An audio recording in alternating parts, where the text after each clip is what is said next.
Hello everyone. Today I will discuss some important question and answer with explanation on Western philosophy. This question is very much important who are preparing to upcoming UGC NET exam. First question is that which one of the following statement is true according to Hume? Hume के अनुसार कौन सा statement सही है या सत्य है वो चुनना है। पहला ऑप्शन है ए statement is true if it is verifiable. यदि कोई स्टेटमेंट वेरीफाइबल हो तो वो सत्य है। दूसरा ऑप्शन है only knowledge concerning the matter of fact is impossible. Matter of fact के द्वारा जो प्राप्त होता है वो असंभव है, या तो तथ्यात्मक ज्ञान असंभव है। नेक्स्ट ऑप्शन है मेटाफिजिकल स्टेटमेंट आर मीनिंगलेस। तत्वमीमांसा जो कथन है या मेटाफिजिकल जो स्टेटमेंट है वो अर्थहीन है। चौथा ऑप्शन है causal relations is based on constant conjunction. कारणता का जो संबंध है या कॉजल रिलेशनशिप है वो सतत संयोग पर आधारित है। तो आपको यहाँ चूज करना है कौन सा ऑप्शन सही है, ट्रू है। देखिए दोस्तों, यहाँ ऑप्शन डी राइट आंसर की होगा, क्योंकि ह्यूम के अनुसार हम सब जानते हैं कि ह्यूम कार्य और कारण के बीच किसी भी प्रकार का नेसेसरी कंडीशन नहीं मानते हैं। वो बोलते हैं कार्य और कारण के बीच जिस प्रकार का संबंध है वो है सतत संयोग है, और कांस्टेंट कंजंक्शन का मतलब ही होता है सतत संयोग। तो इसीलिए option D is the right answer key. Next question is who holds the view that all knowledge is knowledge through concept. सभी ज्ञान संप्रत्यात्मक है, ये किसका विचार है? देखिए दोस्तों, सभी ज्ञान कॉन्सेप्ट से होता है, ये बोलते हैं ऑप्शन डी इसका राइट आंसर होगा, सोक्रेटिस होगा। क्योंकि सोक्रेटिस एक ऐसा दार्शनिक है जिसने बतलाया है कि एक ही जाति के अंतर्गत अलग अलग विषय वस्तुओं में एक सार गुण रहता है और उसी को ही उन्होंने सामान्य कहते हैं। तो इसीलिए जब भी ये क्वेश्चन पूछा जाए कि all knowledge is knowledge through concept, सभी ज्ञान संप्रत्यात्मक है, ये कथन किसका है? तो इसका सही आंसर को हमेशा याद रखिएगा कि सोक्रेटिस या सुकरात होगा। Next question is matter is something I know not what. This view is attributed to which one of the following. द्रव्य कुछ है लेकिन क्या है मैं नहीं जानता हूँ, ये किसका कथन है? ऑप्शन में बार्कले एंड डेकार्ट है, स्पिनोजा एंड डेविड ह्यूम है, लॉक है, डेकार्ट एंड लॉक है। देखिए दोस्तों, इस क्वेश्चन का सही आंसर को ऑप्शन सी लॉक होगा, क्योंकि हम सब जानते हैं कि लॉक एक अनुभववादी दार्शनिक है। लॉक कहते हैं कि अनुभव के माध्यम से सिर्फ और सिर्फ गुण को ही प्रत्यक्ष के माध्यम से जाना जा सकता है, लेकिन गुण का जो आश्रय द्रव्य है उनको या द्रव्यों को प्रत्यक्ष के माध्यम से नहीं जान सकते हैं। इसका मतलब ये नहीं है कि द्रव्य नहीं है। लॉक कहते हैं कि द्रव्य है, लेकिन द्रव्यों को हम गुण के ऊपर डिपेंड करके सिर्फ अनुमान के माध्यम से जान सकते हैं, क्योंकि द्रव्य गुण का आधार है। गुण का सिर्फ प्रत्यक्ष हो सकता है, द्रव्यों का नहीं हो सकता है। इसीलिए लॉक ने कहा कि द्रव्य अज्ञेय है। लॉक इसीलिए ये कहते हैं कि द्रव्य कुछ है लेकिन क्या है मैं नहीं जानता हूँ। और विदाउट द्रव्यों को ना मान के यदि हम सिर्फ और सिर्फ गुण को मान लेते हैं तो आधार के अतिरिक्त गुण नहीं रह सकता है। मतलब आश्रय के अलावा गुण नहीं रह सकते हैं, इसलिए गुण का एक आश्रय होना जरूरी है। इसीलिए लॉक ने द्रव्यों के मानते हैं अज्ञेय के रूप में। इसीलिए इस क्वेश्चन का सही आंसर कोड ऑप्शन सी होगा, लॉक।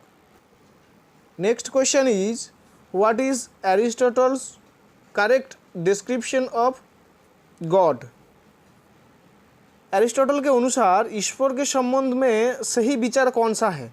ऑप्शन में है pure matter and pure potentiality, pure matter and pure actuality, pure form and pure actuality, pure form and pure potentiality. देखिए दोस्तों, इस क्वेश्चन का सही आंसर कोड ऑप्शन सी होगा, pure form and pure actuality. क्योंकि जब ईश्वर के बारे में बात आता है तो ईश्वर एक तत्व है, और एरिस्टोटल तत्व को एक प्योर फॉर्म कहा है। और जो चीज़ जड़ से या मैटर से अलग है, जैसे कि ईश्वर जड़ से अलग है, तो वो ईश्वर है, या तो ये वो आत्मा है। और ईश्वर आत्मा तत्व है, और जो तत्व है उसी को ही एरिस्टोटल ने pure form and pure actuality कहा है। तो इसीलिए option C is the right answer key. Next question is which one of the following is acceptable to David Hume. निम्नलिखित ऑप्शन में से डेविड ह्यूम के अनुसार कौन सा सही है, या डेविड ह्यूम कौन सा ऑप्शन को मानते हैं। पहला ऑप्शन है causality is a category of human understanding. कारणता मानवीय बुद्धि का एक प्रकार है। तो ये डेविड ह्यूम तो नहीं मानते हैं, क्योंकि डेविड ह्यूम ये नहीं मानते, लेकिन कांट इसको मानते हैं। तो इसीलिए ऑप्शन ये नहीं होगा। नेक्स्ट ऑप्शन है causality is a form of uniformity of nature. मतलब कारणता एक प्रकृति एकरूपकता नीति है। तो ये ऑप्शन भी नहीं होगा, क्योंकि जो लोग साइंस की तरह कॉजल रिलेशनशिप को एक्सप्लेन करते हैं वो लोग इसको मानेंगे। तो ह्यूम उस रूप से कॉजल रिलेशनशिप को एक्सप्लेन नहीं किए, इसीलिए ऑप्शन बी भी नहीं होगा। ऑप्शन सी में है causality is a necessary relation between cause and effect. मतलब कारणता या कार्यकारण संबंध के बीच एक प्रकार अनिवार्य संबंध है। देखिए दोस्तों, ह्यूम कार्यकारण बीच के भी कार्य या कारण के बीच किसी भी प्रकार का नेसेसरी संबंध को उन्होंने नहीं मानते, इसीलिए ऑप्शन सी भी नहीं होगा। ऑप्शन डी में है causality is merely a habit of mind. कारणता मानवीय मन की एक आदत है, एक मन का एक आदत है, अभ्यास है। क्योंकि ह्यूम ने बतलाया कि जो कार्य और कारण का जो रिलेशनशिप है उसमें किसी भी प्रकार का नेसेसरी संबंध नहीं है, लेकिन जिसको हम नेसेसरी संबंध बोल रहे हैं या नेसेसिटी बोल रहे हैं वो एक प्रकार का अध्यास है, एक प्रकार का अध्यास या तो प्रत्याशा है। इसीलिए option D is the right answer की।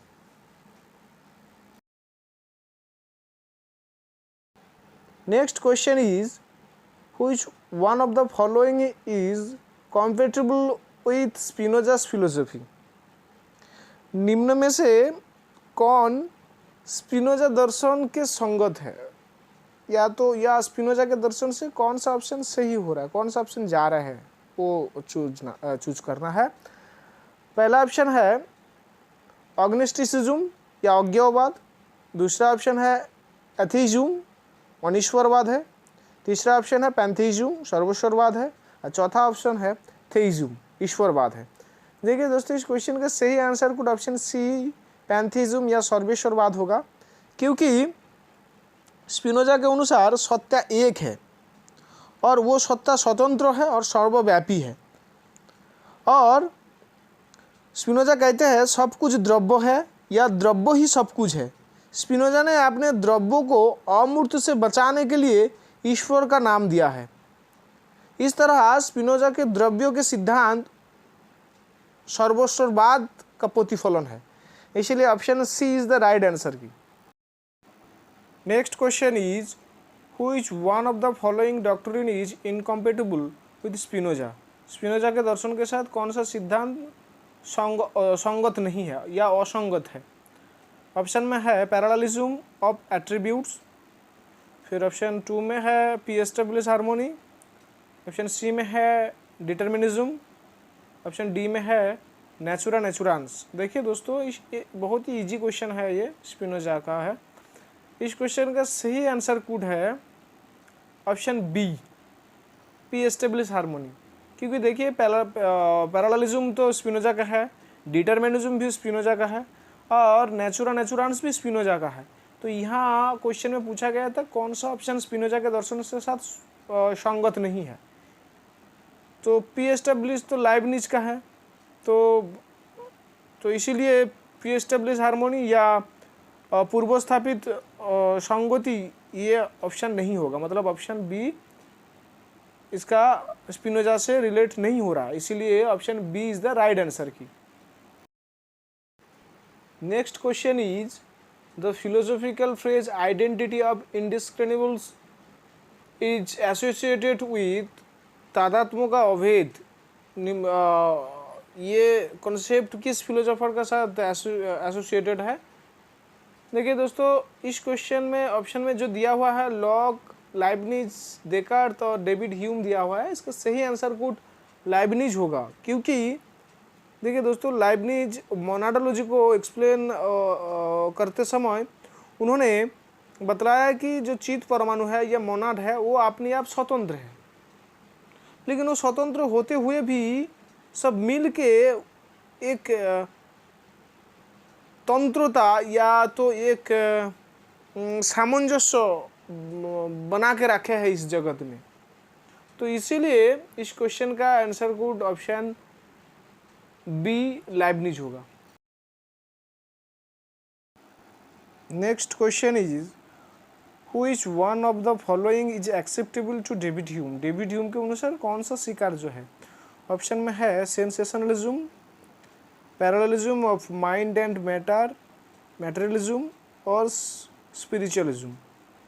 देखिए दोस्तों, इस क्वेश्चन का सही आंसर कोड सेंसेशनलिज्म होगा या संवेदनवाद होगा, क्योंकि हम सब जानते हैं कि ह्यूम एक अनुभववादी दार्शनिक है। वो कहते हैं कि अनुभव के माध्यम से या संवेदन के माध्यम से ज्ञान होता है, इसीलिए option A is the right answer key. Next question is which of the following statement is not true according to Aristotle. Aristotle के अनुसार निम्नलिखित स्टेटमेंट्स में से कौन सा स्टेटमेंट सही नहीं है? ऑप्शन में दिया हुआ है form and matter are relative in terms. Form and matter relative है, ठीक है, ये ठीक ही है। Matter is potentiality, form is actuality, ये भी ठीक है। फॉर्मलेस मैटर एग्जिस्ट, ये गड़बड़ लग रहा है, क्योंकि फॉर्मलेस मैटर एग्जिस्ट नहीं कर सकता है, क्योंकि मैटर है उसका मतलब उसका किसी न किसी फॉर्म या शेप है। तो इसका option C is the right answer की, क्योंकि एरिस्टोटल के अनुसार ये ऑप्शन सी ऑप्शन सही नहीं है।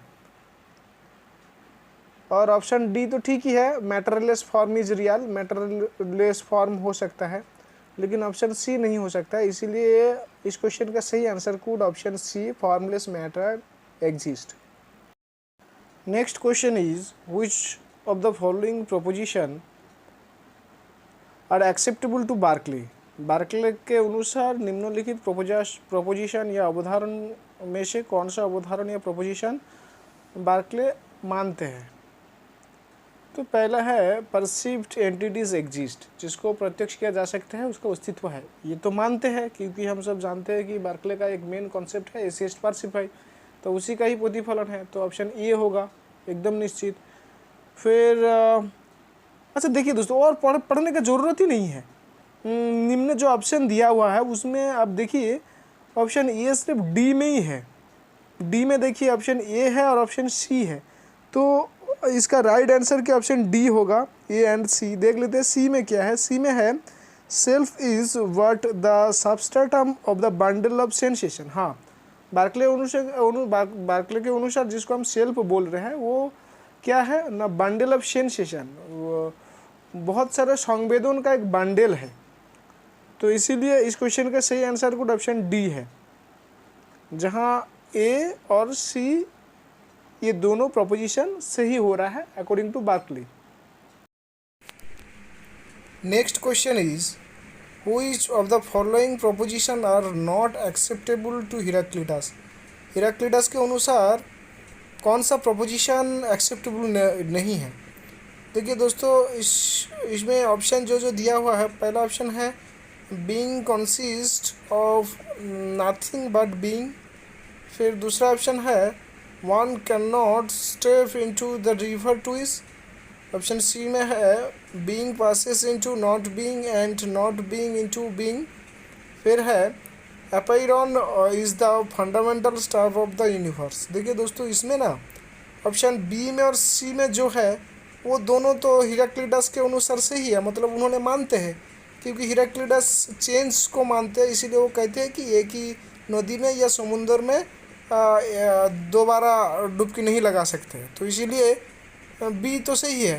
और ऑप्शन सी में बोल रहे हैं कि औसत शोध में परिवर्तित हो जाता है और शोध औसत में परिवर्तित हो जाता है। तो बी और सी तो होगा और ए और डी नहीं होगा।